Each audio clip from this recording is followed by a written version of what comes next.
उसका मेडिकल क्यों नहीं हुआ? यदि वो कहती मैं कुकर्म नहीं की तो तुम मेडिकल दिखाओ। कुकर्म में हाथ साथ नहीं दिया, तुम रूम में बुला के कुकर्म करना चाह रही थी, तुमको रूम में जगह नहीं दिया तो तुम बाथरूम में जाके कुकर्म करने का काम की। कि मेरी भाभी बुलाई, मैं दावे के साथ कह सकता हूँ कि उसका मेडिकल होना चाहिए लड़की का, दूध का दूध और पानी का पानी हो जाए। से वहाँ वो रह रही है, क्या उसकी शादी हो गई? क्या उसकी शादी हो गई थी जो तुम विधवा का दर्जा? क्या हिंदू धर्म में शादी विवाह का कोई संस्कार का कोई महत्व नहीं है? इसका सबसे बड़ा कुकर्म था, तो कुकर्म तो लोग को बताते नहीं है। तुमने चुपके से घर में बुला लिया। अपराधी माँ बाप का नहीं है, अपराधी माँ बाप के साथ साथ उस गांव का भी है, उस समाज का भी है, और छोटू का भी अपराधी है। किसको लगता है कि यदि वो इतना डीप लव में थी तो बोलने की स्थिति में 15-20 दिन तक रहेगा वो? ऐसा भी तो हो सकता है कि लोक लज्जा कुकर्म किया था वो, जब वो घर में पहुंच गया उसको पता चला कि हमारे माँ बाप पूरा गांव का लोग देख लिया, तो उसमें डिप्रेशन में चला गया हो, ऐसे में वो सुसाइड कर लिया हो करंट लगाकर। तो लड़की अपने माँ बाप का नहीं हो सकी, अपने समाज का नहीं हो सकी, अपने गांव का नहीं हो सकी, तो क्या वो 4 दिन के लिए वो बचने के लिए गई, अपने स्वार्थ में गई है वहाँ उस लड़के के घर पर? उसको भी अपना शिकार बनाएगी वो, और आने वाले दिन में देखिएगा उसके घर के लोग जो रखे वो भी बुरी तरीके से वही लड़की उसको फंसाएंगे। आपको बॉयफ्रेंड आप रखिए, ठीक है, आज़ादी है, लेकिन आपको लाइसेंस नहीं है कि आप अवैध रिश्ते को आप घर में बुला के अवैध काम कीजिए। दोषी उस लड़की का, वो लड़की पूरी तरीके से है। अब कैसे दोषी है, मैं उस पर मेरा मोहब्बत है नहीं, मोहब्बत त्याग मांगता है, बलिदान मांगता है, एक संस्कार और कुरीति के ओर नहीं ढकेलने की बात कही जाती है। अभी भी बयान लेता है तो कह रहे नहीं हमको पुलिस तो कोई मदद ही नहीं कर रही है, तो क्या करे, डायरेक्ट उसको निकाल के तुम्हारे माँ बाप को गोली मारते हैं। और सबसे पहले सर आपका बहुत बहुत स्वागत है। बहुत बहुत धन्यवाद आपका भी। सर मैं सबसे पहले आपसे यही जानने का प्रयास करूंगा कि आरती के पिता भाई जीजा निर्दोष कैसे हैं इस मामले में?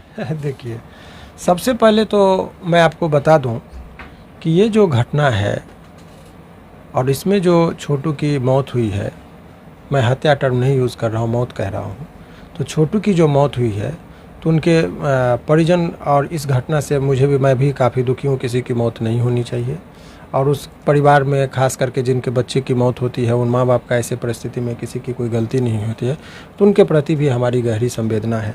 लेकिन कानून का चश्मा अलग होता है, वो जज्बाती होकर कोई चीज़ नहीं देखता है।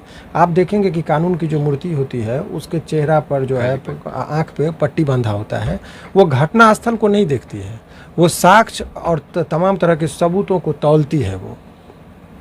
तो इस पूरे घटना में जो आप देखेंगे तो आप जो लड़की का जो बयान आ रहा है, एक मात अपने आप को चश्मदीद यानी कि आंखों देख की जो घटना को बता रही है वो और आरती है, और आरती का कहना है कि मैंने घटना को देखा। उसके बयान को आप देखेंगे तो जब वो घटना कोई देखेगा ना तो एक ही तरह की बात करेगी, वो जितने बार माइक उसके मुंह में सट रहा है उतने तरह की बातें हो रही है, तो संदेह के घेरे में वो स्वयं आ जाती है। नंबर 1। नंबर 2, आपका जो प्रश्न है कि वो लोग निर्दोष कैसे, तो मैं आपको अनेकों उदाहरण दूंगा, जो हालांकि बहुत चीज़ मैं आपको नहीं बताऊंगा, इससे हमारा केस कमज़ोर होगा कोर्ट में जब बातें को रखी जाएगी। लेकिन मैं आपको जानकारी के लिए बता दूं, पॉइंट बाय पॉइंट यदि मैं आपको बताऊं सारे चीज़ों का, तो आपको अवलोकन से पता चलेगा कि पहली बात देखिए कि वो लड़की क्या कहती है। लड़की का पहला बयान आया कि मुझे एक रूम में बंद कर दिया गया और उसको दूसरे रूम में लेके जाया गया जहाँ उसको मारपीट के मारा गया, फलना फलना व्यक्ति ने मारा। अब एक चीज़ बताई कि जब उसको एक रूम में बंद कर दिया गया तो दूसरे रूम की घटना उसको वो दिव्य दृष्टि थी कि क्या दूसरे घटना को भी देखती थी, तो ये कहना गलत है उसका कि उसने पूरे घटना को देखा था। नंबर 1। नंबर 2, वो लड़का को 2 बजे रात में जो है किसी के घर में यदि कोई पहुंचती है या पहुंचता है 2 बजे रात में बिना कोई उचित कारण दिखाए हुए, तो वो 2 बजे रात में यदि किसी के पास जाएगा तो नेचुरल रिएक्शन क्या होगा उसका। एक गार्जियन होने के नाते समाज में देखिए, इसका ये जो घटना का जितना आप लोगों ने जिक्र किया, एक समाज उसको देख रहा है और उसका भी कुप्रभाव आज के बच्चे जो हैं खास करके नई पीढ़ी पर पड़ सकता है। आपको बॉयफ्रेंड आप रखिए, ठीक है, आज़ादी है, लेकिन आपको लाइसेंस नहीं है कि आप अवैध रिश्ते को आप घर में बुला के अवैध काम कीजिए। ये अनैतिक है, इसको सभी लोगों को बोलना होगा। ये अनैतिक कार्य का आपको लाइसेंस नहीं दे रहा है, ठीक है, प्यार मोहब्बत का, और ये प्यार मोहब्बत है नहीं, मोहब्बत त्याग मांगता है, बलिदान मांगता है, एक संस्कार और कुरीति के ओर नहीं ढकेलने की बात कही जाती है। ये अपने जिस्म के हवस को, भूख को मिटाने के लिए यदि आप अनैतिक कार्य करते हैं और उसमें कोई मर जाता है तो शहीद की दर्जा नहीं मिलेगी, कुकर्मी की दर्जा मिलेगी। सर अगर पिता भाई जीजा दोषी नहीं है तो आखिर इस मामले में दोषी कौन है फिर? देखिए, इस पूरे मामले में कहना अभी उचित नहीं है, दोषी उस लड़की का, वो लड़की पूरी तरीके से है। अब कैसे दोषी है, मैं उस पर मेरा वो बात समझिए, क्योंकि आप लोगों का ट्रायल मीडिया ट्रायल चल रहा है और इसमें जज जो है सो जनता है। जनता जो दिखती है वो मेरा तर्क आपको लगेगा। सबसे पहले एक चीज़ बताइए कि ठीक है, प्यार अंधा होता है, इमोशन होता है, लोग को अपने बारे में पता नहीं होता है कि मैं कहाँ जा रहा हूँ। लेकिन एक चीज़ आप मुझे बताइए कि 2 बजे रात में लड़के को बुलाया गया, ये कह रही भाभी को बुलाई, लेकिन क्या भाभी का कॉल डिटेल है? क्या कोई रिकॉर्डिंग है? क्या भाभी के पास मोबाइल था? क्या इस पहलू का कोई महत्व नहीं है? दादी के बयान का कोई महत्व नहीं है कि एक साथ वो 15 लड़कों से बात कर रही थी? जी जी। इस बात का क्या गारंटी? उसका मेडिकल क्यों नहीं हुआ? यदि वो कहती मैं कुकर्म नहीं की तो तुम मेडिकल दिखाओ। हाँ। उस लड़की का खुद बोलती कि मैं मेडिकल जांच कराती हूँ। यदि दिख जाए कि मेडिकल में उसके साथ शारीरिक संबंध कोई स्थापित किया है कि नहीं, तो जब वो अभी पाक और साफ बनती है, अपने माँ बाप और पूरे कुल, पूरे समाज, पूरे बिहार और हिंदुस्तान का नाम वो खराब कर रही है। वो एक कहती है, वो ये दिखाना चाह रही है, अल्पज्ञानी हो के वो समझती है कि मैं सबको नचा रही हूँ। कभी मीडिया के साथ बदतमीजी कर रही है, कभी जो है पूरे समाज के, कभी पूरे गाँव के लोगों को करे कि पूरे गाँव वाले को फंसा रही है वो। अभी सवाल ये नहीं है कि उसके अपने माँ बाप को फंसा रही है, सभी लोगों को इस पर एकजुट होना होगा। वो फंसा रही है पूरे गाँव वाले को भी, कि गांव के लोग आके मारे तो अब अज्ञात लोगों में नाम आ जाएगा, गांव वाले क्या करेंगे? तो उसके बात में कोई सिमिलरिटी नहीं है। दूसरी बात कि किस हैसियत से वहां वो रह रही है? क्या उसकी शादी हो गई? क्या उसकी शादी हो गई थी जो तुम विधवा का दर्जा? क्या हिंदू धर्म में शादी विवाह का कोई संस्कार का कोई महत्व नहीं है? 7 फेरे का है जो हमारा हिंदू मैरिज एक्ट में सेक्शन 5 पढ़िएगा तो उसमें कुछ कंडीशन दिया गया है शादी का। क्या उससे वो ऊपर है? वो जो हमारा शास्त्र है उससे भी ऊपर चली गई। ये किस दिशा में समाज को लेके जाना चाह रही है? अभी कह रही कि हमको सभी लोग गिरफ्तार हो गए जो मोस्ट प्रोबेबली थे। अभी भी बयान लेता है तो कह रहे नहीं, हमको पुलिस तो कोई मदद ही नहीं कर रही है। तो क्या करे, डायरेक्ट उसको निकाल के तुम्हारे माँ बाप को गोली मार दे? और जो लड़की, ठीक है अभी 21 साल वो बता रही है, मैं इस चीज़ को नहीं मानता हूँ जब तक सर्टिफिकेट ना देख लो, उसका बचकाना वाला बात है। और अभी जो है सो जो लड़की अपने माँ बाप का नहीं हो सकी, अपने समाज का नहीं हो सकी, अपने गांव का नहीं हो सकी, तो क्या वो 4 दिन के लिए वो बचने के लिए गई, अपने स्वार्थ में गई है वहाँ उस लड़के के घर पर?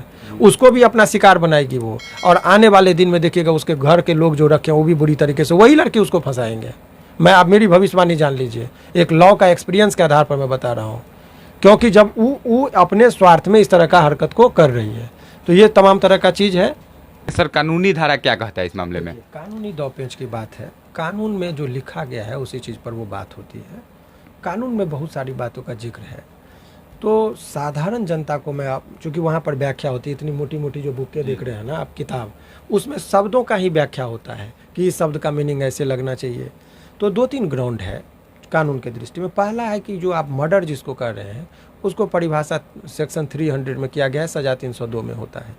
302 का अपवाद है। अपवाद ये है, पहला कि आप उसमें यदि कोई भी ऐसी हरकत देखते हैं जिसमें grave and sudden provocation, 2 term मैं यूज कर रहा हूँ, ग्रेव और सडन माने अचानक, और ग्रेव का मतलब गंभीर, प्रवोक किया गया हो, ऐसा चीज़ कि आप उत्तेजित हो गए हो, ठीक है, और उसका नेचर बहुत ग्रेव है, तो यदि ऐसे में यदि आपने किसी को मार भी दिया तो वो हत्या की श्रेणी में नहीं आएगा। ऐसा डिफिनीशन आईपीसी कहता है, 1860 में लिखा गया है और लॉर्ड मैकेले के द्वारा लिखा गया है। तो उस टाइम में भी उस चीज़ों को रखा गया था। तो आप बोलिएगा ग्रेव एंड सडन प्रोवोकेशन क्या है, उसकी व्याख्या आप कानूनी तौर पर समझिए।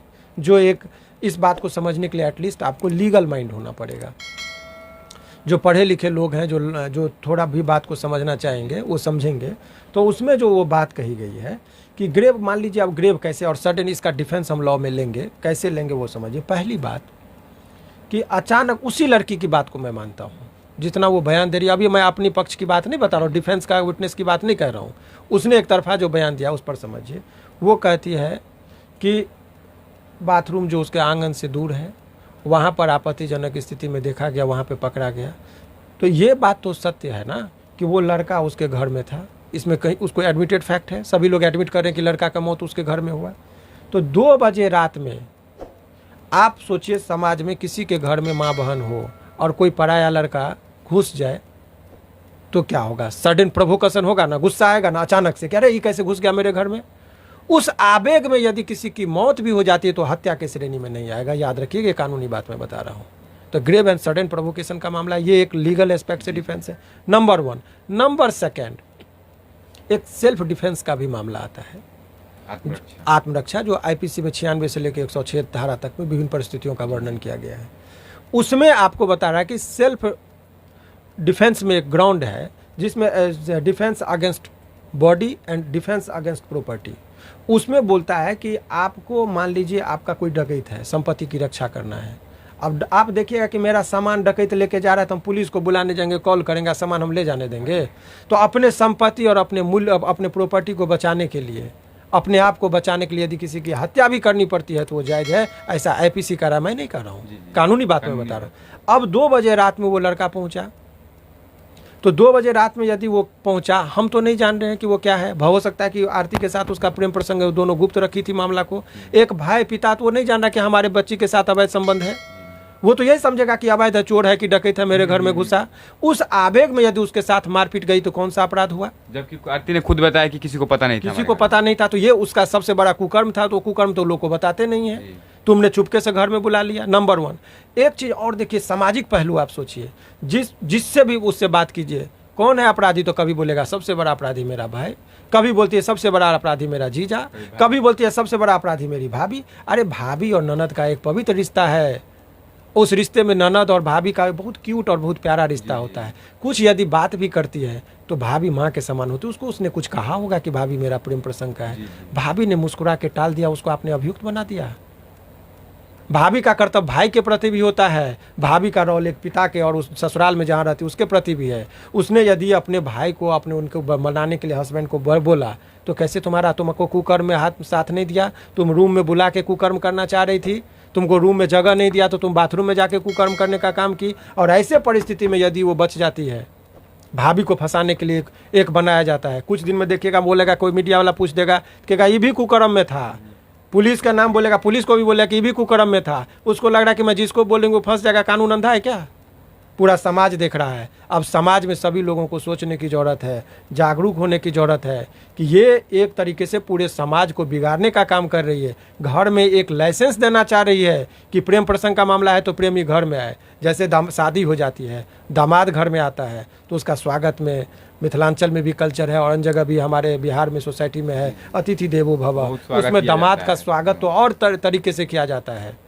कहीं ना कहीं भारत का पूरा माहौल खराब हो सकता है। इसमें ये कहना चाह रहे कि मेरा बॉयफ्रेंड है, ये कहते हुए तुमको उसका स्वागत करो 2 बजे रात में, उसको लाइसेंस मिल जाए लाने के लिए, ये कहाँ उचित है? और मुझे हैरत तो तब होती है कि समाज के कुछ लोग ये दिखाने की कोशिश कर रहे हैं कि नहीं, आरती जो कर रही है वो सही कर रही थी, प्रेमी का हत्या हुआ है। अरे प्रेमी का हत्या हुआ होता तो उस लड़की का कर्तव्य था, प्रेम करती तो अपने माँ बाप को बुलाती, बैठाती, समझाती, उसको रात के अंधेरे में अपने घर में नहीं लाइसेंस देती कि आइए। और वो कहती है ना कि मेरी भाभी बुलाई, मैं दावे के साथ कह सकता हूँ कि उसका मेडिकल होना चाहिए, लड़की का दूध का दूध और पानी का पानी, कुछ वहीं साफ हो जाएगा कि कितना कौन है क्या है। और सारा चीज़ आपको क्या लग रहा है बचा? एडवर्स इसमें इन्वेस्टिगेशन करवाऊंगा मैं, एडवर्स की उसको भी कटघरे में खड़ा कीजिए। अभी जिसको आप मान रहे हैं कि प्रोसिक्यूशन के तरफ से अभियुक्त, वो भी बनेगी क्योंकि तुमने उसको बोला फसला के बुलाया था और वहाँ पर उसकी मौत हुई। और वो अपराधी केवल किसका आरती अपराधी माँ बाप का नहीं है, अपराधी माँ बाप के साथ साथ उस गांव का भी है, उस समाज का भी है, और छोटू का भी अपराधी है कि एक साथ वो 15 लड़कों से कैसे बात कर रही थी। मैं ये नहीं कह रहा हूँ, ये स्टेटमेंट उसकी दादी का, उस बिंदु से भी इन्वेस्टिगेशन होनी चाहिए।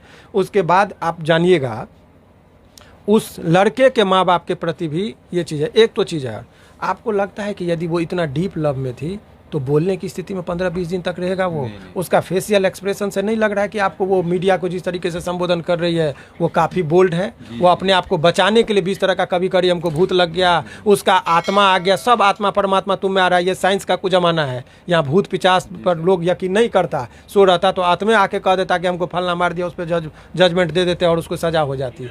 ये सब सारा चीज़ जितना भी हो रहा है ना, ये एक समाज को गुमराह करने की कोशिश की जा रही है। और हैरत मुझे होती है कि बहुत लोग इसमें गुमराह हो जाते हैं। इसीलिए आदमी को अपने तर्क से जो उचित लगे उसको कीजिए। ये वक्त आ गया है गलत को गलत कहने का, सही को सही कहने का।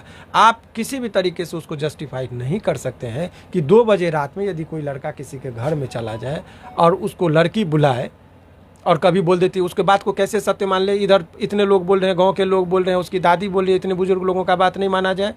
उसके माँ बाप जिसने पैदा किया, माँ बाप कहाँ उस बेटी के खिलाफ कभी विरोध में बोल रहा है? अभी बोला है कि बेटी आ जाओ। यदि माँ बाप का यदि इतने गलत होते ना और इतने यदि मारने का इरादा होता उसको, लड़के को मारने का, तो पहले बेटी को भी मार देते, उसको मालूम था। तो उसने क्या गुनाह किया, बेटी को कुछ नहीं हुआ। अरे मॉब लिंचिंग का मामला था, बहुत सारे लोग आ गए, उसमें भी मौत हो सकती है। या लड़का को जब, और सबूत जानिए कि वो लड़का जब बोलता है उसके ही परिजन की, जब वो घर पे गया उस रूम में तो अंदर से छिटकिली लगा हुआ था, जो छोटू के परिजन जब गए तो उसको तोड़ के निकाला। तो जब अंदर से छिटकिली लगा था तो बाहर से कैसे मार के, कोई अंदर से लाश आके छिटकिली लगाया था क्या? उसके ही बयान को देखिए ना, आपकी बोला कि मैं दरवाज़ा तोड़ा तब देखा तो वो मरा हुआ था, करंट लगा हुआ था। तो ऐसा भी तो हो सकता है कि लोक लज्जा, कुकर्म किया था वो। जब वो घर में पहुंच गया, उसको पता चला कि हमारे माँ बाप, पूरा गांव का लोग देख लिया, तो उसमें डिप्रेशन में चला गया हो।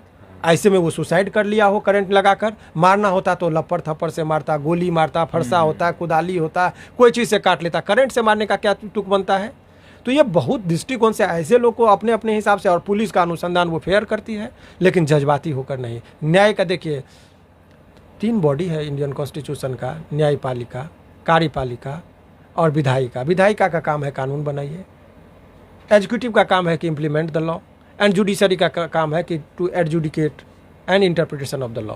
तो इसमें जो है न्याय, जुडिशरी का काम है अपने जो सबूत आएगा उसके आधार पर वो करेंगे। तो मैंने जो आपको बताया, इससे पहले भी मैंने खुलासा किया था, शुरुआती में बहुत लोगों का निगेटिव, जिस टाइम में सारे लोगों का इमोशन उसके प्रति था, उस टाइम में भी कहा कि रुको, ठहरो, समझो, फिर कोई बात करो। मुझे भी, मैंने भी कई लोगों का कोर्ट मैरिज कराया है। बहुत सारे प्रेमी जो आते हैं तो उनका मुझे लगता है कि सारा जेन्युइन है, तो उसका मैं मदद करता हूँ। लेकिन समाज को जो गलत दिशा में लेके जा रहा है, कुछ लोग भावनात्मक बात करके कि नहीं आरती को न्याय मिलना चाहिए। अरे आरती को क्या न्याय मिलना चाहिए? न्याय तो छोटू के परिजन को मिलना चाहिए। और वो न्याय क्या करेगी? अभी 2 दिन हुआ नहीं करेगी, मैं शादी करूँगी, ये भी चर्चा आने लगा है। अभी 13वां हुआ नहीं है, तुम अपना बयान दे रही हो झूठ मूठ के। आरती के आप बताइए इस चीज़ पर यकीन आज के दौर में किया जाएगा कि उसके देह में आत्मा आ रहा है छोटू का? तुम तो उसके भी आत्मा को भी ऊपर से भी तुम ला के नीचे में बदनाम करी। यदि तुम प्यार करती तो नौटंकी नहीं करती। मैं इस चीज़ को सिरे से खारिज करता हूँ कि कोई यदि ये कहता है कि मुझे आत्मा आके ये लड़ा देह में लग रहा है। तो सर आखिर में सर से मैं यही जानने का प्रयास करूंगा, सर आखिर किस तरह से आप बचा लेंगे आरती के परिवार को? आपको लगता है, आपकी नज़र में और कोर्ट के नज़र में लगता है कि आरती का परिवार दोषी नहीं है? एस्पेक्ट है, कानूनी एस्पेक्ट की तौर पर आप जब चाहेंगे, बहुत सारा एस्पेक्ट है जिसको मैं एक एक पत्ते दर पत्ते खोलूंगा तो उनके जो वकील होंगे उनको डिफेंस मिल जाएगा। ये चीज़ मैं नहीं खोल सकता हूँ। मोटा मोटी बात समझिए कि बहुत सारा ग्राउंड है जो सेल्फ डिफेंस का मेरा ग्राउंड है। हाउस ब्रेकिंग एट नाइट है, जिसको रात में अवैध तरीके से यदि किसी के घर में घुसते हैं तो डिफेंस में हमको मारने का अधिकार है।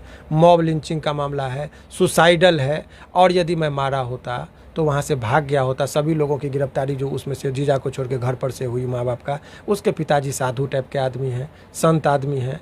तो ये सब सारा चीज़ बैकग्राउंड है। तो बहुत सारा ग्राउंड हमको है लॉ लीगल एस्पेक्ट से, जिस पर मैं अपना काम करूँगा। ठीक है, उनके परिजन हमसे संपर्क में हैं कुछ लोग, ठीक है। अब अभी लोअर कोर्ट में मामला चलेगा, बेल के लिए अभी पहले आवेदन होगा। चूँकि 302 का मामला में अधिकतर लोगों को लोअर कोर्ट से न्याय माने बेल नहीं मिलता है, तो यहाँ हाई कोर्ट तक आते आते बेल मिलेगा। इसीलिए बहुत सारे चीज़ का नहीं है। वो लाख चीख ले, लाख चिल्ला ले, लेकिन समाज जो है ना गुमराह नहीं होता है। देर से ही सही समाज अब जागने लगा है, हर चीज़ को देखने लगा और समझने लगा है।